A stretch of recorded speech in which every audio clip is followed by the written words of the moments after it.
이 되어라. 할렐루야. 명절을 지나시고 오셔서든지 오늘 여러분들이 인사하는 얼굴이 보름달처럼 환하게 비칩니다. 좋으신가요? 어느 춥고 캄캄한 밤 시카고시에 눈보라가 불고 있었습니다. 길모퉁이 한 꼬마가 그 추위 속에서 사람들을 상대로 신문을 팔고 있었습니다. 그 꼬마가 경찰관에게 다가가 말합니다. 아저씨, 혹 저 같은 가난뱅이 꼬마가 하룻밤을 지낼 수 있는 따뜻한 곳 아는 데 있나요? 저 골목길 모퉁이 종이박스 안에 자는데 밤엔 너무 추워서 잠을 잘 수가 없고 거기서 오늘 밤도 자다가는 꼭 죽을 것만 같아요. 아저씨, 좀 내가 따뜻하게 머무를 수 있는 곳, 하룻밤이라도 머물 수 있는 곳, 거기 좀 꼭 알려주세요. 하고 이렇게 말했습니다. 경찰관은 꼬마를 이렇게 내려다보더니 말했습니다. 얘야, 이 길을 내려가다 보면은 크고 하얀 집이 나올 거야. 그 집 문에 노크를 하렴. 그럼 누군가 나올 때 너는 요한복음 3장 16절이다 이렇게 말해. 그러면은 그 사람이 너를 그 집으로 들여보내 줄 거야. 그렇게 말했습니다. 꼬마는 너무너무 추웠기 때문에 이 경찰관의 말을 듣고 시킨 대로 그 집을 찾아갔습니다. 그리고 노크를 했습니다. 그래서 누가 나왔는지 나와 보시는 아주머니를 올려다보면서 이 꼬마는 요한복음 3장 16절이요 라고 이렇게 말했습니다. 그러자 그 아주머니는 밝게 웃으면서 그래? 얘야 들어온 하고 말했습니다. 아주머니는 아이를 데리고 들어가 아주 큰 화롯가의 앞에 있는 분리된 흔들 의자에 앉히고 나갔습니다. 꼬마는 잠시 앉아서 생각했습니다. 요한복음 3장 16절? 뭔지 모르지만 추운 사람을 따뜻하게 해주는 것이 틀림없어. 잠시 후에 아주머니가 돌아옵니다. 돌아와서는 너 배고프니? 하고 물어봅니다. 꼬마는 글쎄요. 아주 조금 이틀 동안 못 먹었지만 조금 먹을 수 있을 것 같아요. 라고 미안한 듯 얘기를 했습니다. 그러자 그 아주머니는 그를 식당으로 데려가서 멋진 음식이 가득 올려진 테이블에 앉혔습니다. 꼬마는 더 이상 먹을 수 없을 때까지 정신없이 먹어댔습니다. 그런데 또 꼬마는 식탁에서 생각했습니다. 요한복음 3장 16절.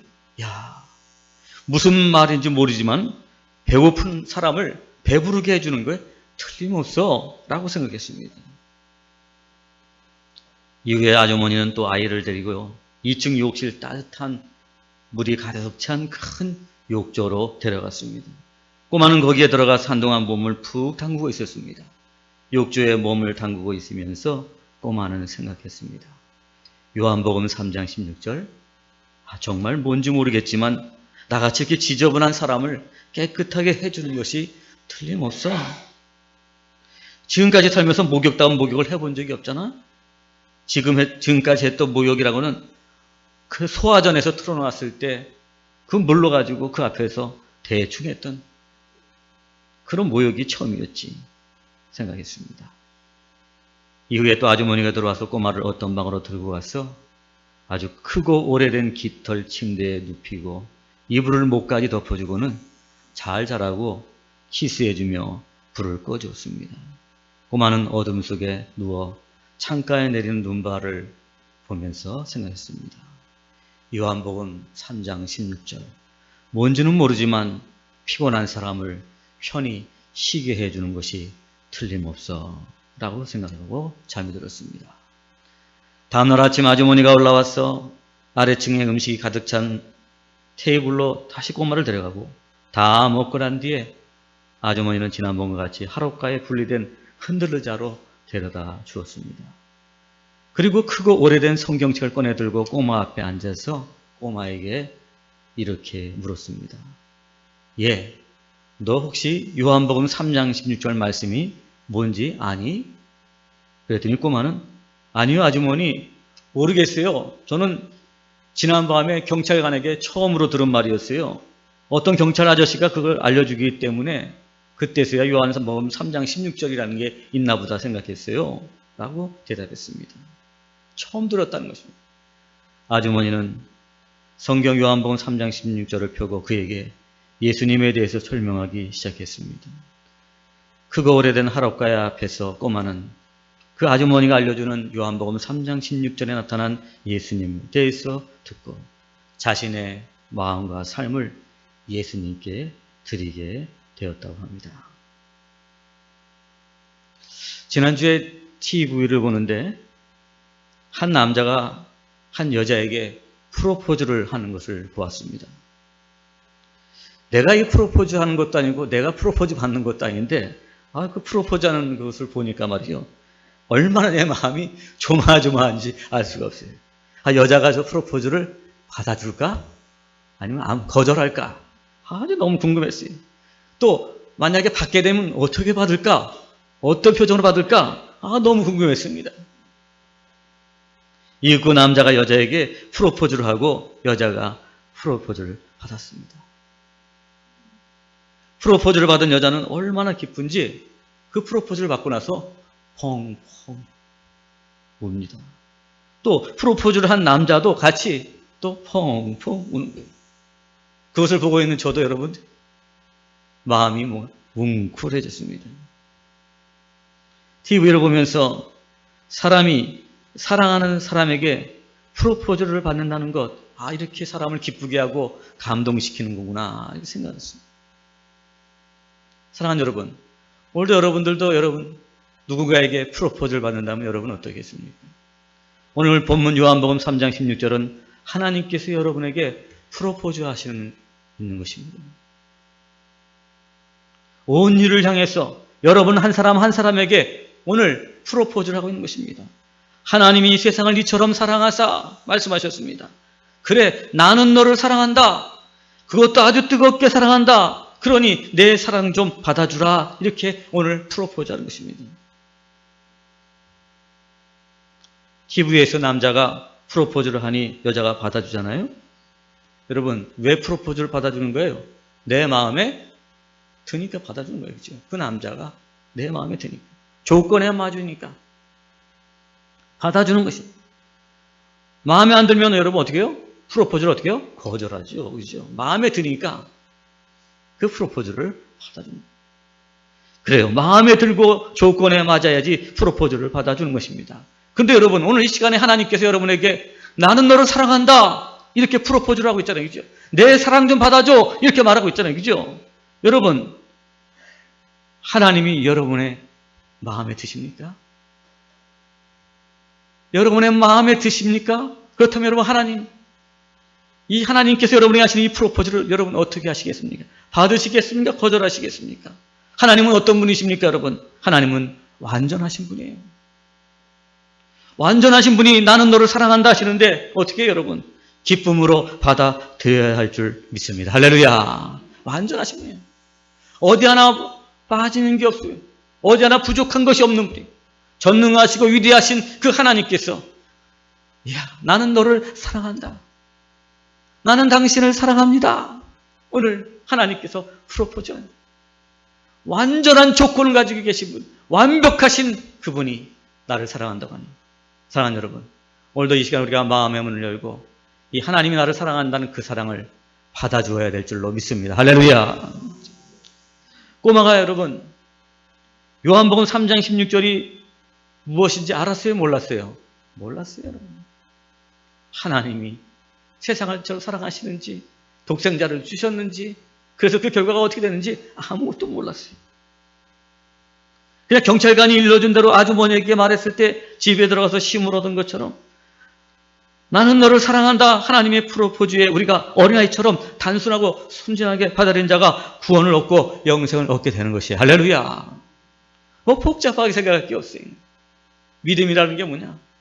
그저 하나님이 나를 사랑하신다는 이 말씀에 대해서 그대로 받아들입니다. 그렇구나. 하나님이 나를 사랑하시는구나. 천지를 창조하시고 우주를 주관하시고 인생의 생사복을 주관하신 그 하나님께서 나를 사랑하시는구나. 그 하나님의 사랑, 오늘도 성경이 말하고 있는 이 하나님의 사랑, 이 하나님의 이 프로포즈를 어떻게 돼가? 아멘으로 받아들이는 거예요. 할렐루야. 오늘도 그 사랑 안에서, 그 능력 안에서 살게 될 줄로 믿습니다. 할렐루야. 여러분, TV에 나온 남녀는 정말 선남, 선녀 아닙니까? 그죠? 보니까 남자는 말이에요. 키도 크고 말이에요. 인물도 참 잘생겼어요. 제가 여자라도 그런 남자라면 프로포즈하면 금방 예스할 것 같아요. 여자도 얼마나 키도 크고 날씬하고 말이에요. 예쁘게 생겼는데 제가 남자라도 그런 여자에게는 프로포즈를 할 것 같아요. 멋있는 남자가 예쁜 여자에게 사랑을 프로포즈하니 여러분 받아주는 거 뭐 어때요 여러분? 당연한 거죠. 뭐 그렇게 놀랄 만한 일이 아닙니다.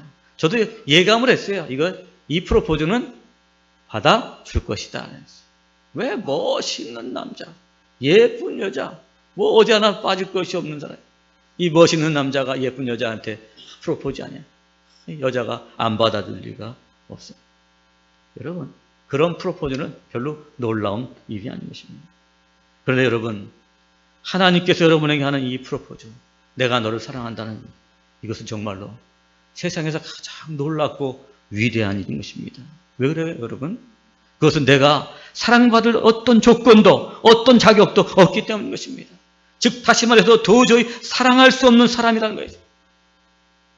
구약은 우리를 향해서 어떤 존재인지 말하는 바로 간음한 여인이라 비교했습니다. 어떤 남자가 간음한 여인에게 프로포즈하는 남자가 있습니까? 없습니다, 여러분. 길거리의 꼬마처럼 우리는 우리의 죄로 인해서 냄새나고 더럽고 추하기가 짝이 없는 그런 죄인이었어요. 그런 나를 하나님께서 나를 사랑한다는 것입니다. 나에게 프로포즈 하시는 것입니다. 참으로 이상하고 놀라운 프로포즈가 아닐 수가 없습니다.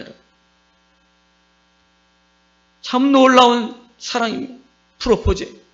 예수님께서도 오늘 본문에서 하나님께서 세상을 사랑하시는 것, 그저 사랑하는 게 아니었습니다. 보통 사랑하는 것이 아니라 어떻게 했어요, 여러분? 이처럼 사랑한다 했어요. 어떻게 사랑한다고요? 이처럼 사랑한다 했어요.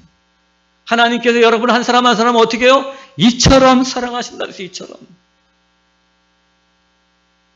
이는 보통 사랑이 아니라 아주 극진한 사랑으로 사랑한다는 것입니다. 여러분, 사랑할 수 없고 그리고 좋아할 수 없는 아무런 조건, 아무런 자격도 없는 우리들을 사랑하시는. 근데 그것도 보통 사랑이 아니라 놀라운 사랑, 이처럼 사랑하신다 오늘 말씀하고 있는 것입니다. 여러분, 도대체 그러면 하나님의 사랑은 어떤 사랑일까요? 프로포즈를 하는 남자가 TV에 보니까 여자에게 선물을 준비해요. 여러분, 프로포즈 할 때는 꼭 선물을 준비해야 돼요. 수민아, 프로포즈 할 때는 뭘 준비해야 된다고? 선물을 준비해야 돼. 사람이 마음만 갖고 되는 게 아니더라고요. 내가 마음에 드는 상대가 생겼어. 저 상대랑 내가 결혼하고 싶다. 그럴 때 프로포즈 할 때는 뭘 준비해야 된다고? 선물을 준비해. TV에 보니까 이렇게 잘생긴 남자도 말이에요. 이 여자를 얻기 위해서, 마음을 얻기 위해서 어떻게 해요, 여러분? 선물을 준비하더라고요. 뭘 준비했을까요, 여러분? 반지를 끼워줍니다. 그 반지가 내가 보니까 다이아 반지 같아요. 다이아 반지를 정말 최고의 선물, 자기가 준비할 수 있는 최고의 선물을 준비해서 어떻게 해요? 선물로 딱 주더라고요. 프로포즈 할 때 어떤 사람 보니까 어떤 사람은 보석을 주고 어떤 사람은 옷을, 어떤 사람은 돈 있는 사람, 능력 있는 사람은 집도 사서 주더라고요, 여러분. 자기 능력에서 줄 수 있는 최고의 것을 준비해 줍니다. 그래서 내가 당신을 얼마나 사랑하는지를 어떻게 해요? 알아달라는 거예요. 그죠? 최고의 선물을 통해서. 내가 당신을 사랑하는 마음이었다. 여러분, 하나님께서는 우리를 이처럼 사랑하신다고 하고 우리에게 무엇을 주었을까요? 오늘 본문에 하나님이 세상을 사랑하사 이처럼 사랑하사 뭐예요? 독생자를 주셨다 그랬어요. 독생자를 어떻게 해요? 선물로 우리에게 주셨다는 거예요. 여러분, 여러분에게서 가장 중요한 것은 뭐예요? 가장 귀한 것은 뭐예요? 그것은 아마 우리 자녀들일 것입니다. 그 사람에게 있어서 자식보다 귀한 것이 어디 있습니까? 10명의 자식이 있더라도 한 자식을 다른 사람에게 주는 부모가 없을 것입니다. 차라리 내 목숨을 주었으면 주었지 자식을 주는 부모는 세상에 없을 것입니다.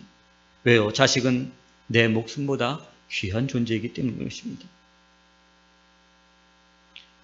지난번에 TV를 보니까 한 임신모가 아이를 낳아야 하는데 안타깝게도 이 임신모가 암에 걸린 거였습니다. 그래서 이 상태로 아이를 낳으면 산모는 반드시 죽는다는 것입니다. 그래서 의사들은 아이는 또 가지면 되니까 아이를 포기하고 이제 수술을 합시다. 이렇게 말합니다. 그 말을 들은 임신모는 눈물을 흘리며 고민고민. 그러다 결론적으로 이렇게 말합니다. 내가 죽더라도 이 아이를 지울 수가 없습니다. 아이를 낳겠습니다. 말합니다. 결국은 아이를 낳고 산모는 죽고 말았습니다. 그 어머니에게 자녀는 뭐예요? 목숨보다 더 귀한 존재였던 것이었습니다. 그렇습니다, 여러분. 자식보다 더 귀한 것, 아들보다 딸보다 더 귀한 것은 세상에 없는 것입니다. 그런데 하나님께서 우리를 사랑하사 그 아들을 주셨다는 것입니다. 그것도 단 하나밖에 없는 아들을 주셨다는 것입니다, 여러분. 사랑하는 여러분, 세상에서 가장 귀한 아들을 주신 하나님께서 나를 얼마나 사랑하시는지 여러분 잘 알 수 있지 않습니까? 로마서 8장 32절에 보니까 자기 아들을 아끼지 아니하고 우리 모든 사람을 위하여 내어주신 이가 어찌 그 아들과 함께 모든 것을 우리에게 주시지 아니하겠느냐? 아멘. 그렇습니다. 자기 아들을 아끼지 않고 내어주신, 바로 아들을 아끼지 않고 내어주신 사랑이 뭐예요? 이처럼 사랑하시는, 극진하게 사랑하신 그 사랑이 뭐예요? 그 선물, 바로 아들을 우리에게 주신 사랑, 독생자를 우리에게 주신 그 사랑이라는 것입니다. 그 사랑으로 오늘 우리에게 프로포즈하는 것입니다. 사랑하는 여러분, 이 하나님의 프로포즈 우리가 받아야 되지 않겠습니까, 여러분? 그래서 우리가 찬양 부를 때, 이 305장 찬양 부를 때마다 이 3절에 보면 하늘을 두루마리 삼고 바다를 먹물 삼아도 한없는 하나님의 사랑 다 기록할 수 없겠네. 하나님의 크신 사랑 그 어찌 닿았을까. 저 하늘 높이 쌓아도 채우지 못하리. 하나님 크신 사랑을 측량 다 못하네. 영원히 변치 않는 사랑 성도여 찬양하세. 아멘. 오늘 이 찬양, 하늘을 두루마리 삼고 바다를 먹물 삼아도 하나는 하나님의 사랑 다 기록할 수 없다. 그 사랑이 뭐예요, 여러분? 아들을 아낌없이 주신 사랑. 하나님께서 세상을 이처럼 사랑하신 바로 그 사랑. 오늘 그 사랑, 그 사랑을 가지고 오늘도 이 시간 여러분에게 와서 내가 너를 사랑한다고 프로포즈가, 오늘도 여러분 마음의 문을 크게 열고 이 하나님의 사랑을 받고 그 사랑을 받아들이는 여러분 되시기를 간절히 바라겠습니다. 여러분, 독생자를 주시기만 했을까요? 아닙니다. 가끔 보니까 여러분, 큰 집에서 말이에요, 애를 못 낳아요. 그럼 작은 집에는 아들을 낳네? 그러면 어떻게, 작은 집에 아들을 어떻게 해요? 보내잖아요. 큰 집으로, 그죠? 씨를 잃기 위해서. 가끔 아들을 줄 때가 있더라고요, 보니까. 다른 사람한테. 주는 건 누구나 줄 수 있어요. 뭐 주는 게 그 대단한 게 아닌 거예요. 그런데 여러분, 하나님은 독생자를 주시기만 한 것이 아니었습니다. 하나님께서는 그 아들을 죽게 하셨습니다, 여러분. 그 아들을 십자가에 달려 죽게 하셨던 것입니다. 그런데 왜 하나님께서는 그 아들을 십자가에 죽게 하셨습니까? 바로 그것은 우리의 죄 때문이었습니다. 우리가 그 죄 때문에 우리의 하나님의 사랑을 받을 수 있는 사람이 아니잖아요. 받을 자격이 있는 사람이 아니었잖아요. 더럽고 추하고 돌아봐도 의가 없는 우리들, 냄새나는 우리들, 완전 죄악 덩어리고 전적으로 부패하고 사망과 불행 가운데 살아갈 수밖에, 영원히 하나님의 심판 앞에 놓여있는 우리들의 모습, 바로 그 죄 때문에,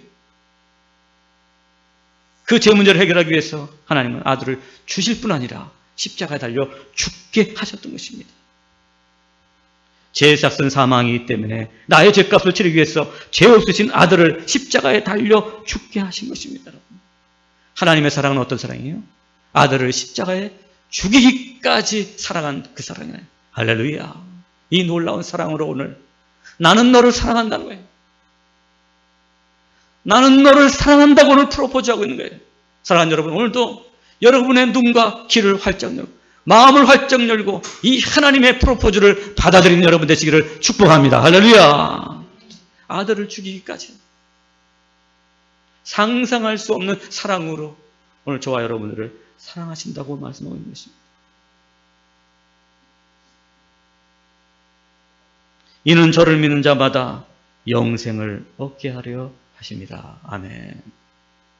이는 저를 믿는 자마다 영생을 얻게 하기 위해서, 우리를 살리시려고, 우리를 죄에서 구원하시게 하고 영생을 얻게 하시려고 그 아들을 죽이셨던 것입니다. 하나님께서는 우리에게 영생을 얻게 하시려고 우리를 사랑하셨던 것입니다. 여러분, 사랑의 목적이, 사랑의 이유에, 왜 하나님께서 우리를 이처럼 사랑하셨을까요? 왜 하나님께서는 하나밖에 없는 독생자를 우리에게 주셨을까요? 왜 하나님께서는 우리를 위하여 그 아들을 십자가에 죽이시기까지 하셨을까요? 왜 하나님께서 우리를 그토록 사랑하셨을까요? 그것은 바로 저와 여러분들을 죄사함 받고 구원을 얻고 영생을 얻게 하기 위함이었던 것입니다. 할렐루야. 그러므로 여러분, 오늘도 아들을 죽이기까지 사랑하신 그 사랑으로 우리를 프로포즈 하시는 하나님의 사랑을 받아들인 자들은 영생을 얻게 될 줄로 믿습니다. 할렐루야. 이는 그를 믿는 자마다 멸망치 않고 영생을 얻게 하려 하심이라. 하나님의 사랑을 받아들이는 것은 그 아들을 믿는 것을 말하는 것입니다. 믿는 자들에게 영생을 얻게 되는 것입니다. 사랑하는 여러분, 하나님의 이 사랑에서 나타난 독생자, 그분은 누구십니까? 바로 예수 그리스도이십니다. 그분은 바로 하나님의 아들이시요, 우리를 구원에 이르게 하려고, 영생에 이르게 하려고 하나님 우리에게 주신 선물이요, 우리의 구원자가 되시는 줄로 믿습니다. 사랑하는 여러분, 오늘도 요한복음 3장 16절 이 한 절의 짧은 사랑, 오늘도 이 하나님의 사랑, 하나님께서 여러분을 사랑하시고 나를 사랑하시는 사랑 안에서 그 예수 그리스도를 믿음으로 말미암아 영생을 얻는 여러분 되시기를 간절히 바라겠습니다. 사랑하는 여러분, 오늘도 이 하나님의 놀라우신 사랑으로 여러분을 사랑한다는 사람, 그분은 누구십니까? 바로 천지를 창조하시고 우주를 주관하시며 여러분의 생사복을 주관하시고 여러분을 영생에까지 이르게 하시는, 여러분의 모든 것을 책임지시는 하나님이십니다. 그분이 여러분을 사랑하신다는 거예요. 아주 이처럼 사랑하신다는 거예요. 아들을 주시고 죽이기까지 여러분을 사랑하신다는 거예요. 세상 사는 동안에 어려움이 있습니까? 세상 사람들에게 문제가 있습니까? 여러분 근심과 염려가 있습니까? 천지를 창조하고 내 인생의 생사업을 주관하시는 하나님이 나를 이처럼 사랑하신다고, 그 독생자를 주시기까지 사랑하신다고 하시는데 여러분 무슨 두려움이 있고 무슨 염려가 있습니까? 오늘도 하나님의 사랑 안에서 예수를 그리스도로 믿음으로 말미암아 세상을 이기며 살아가는 여러분 되시기를 죄를 완전히 축원합니다. 기도하시겠습니다.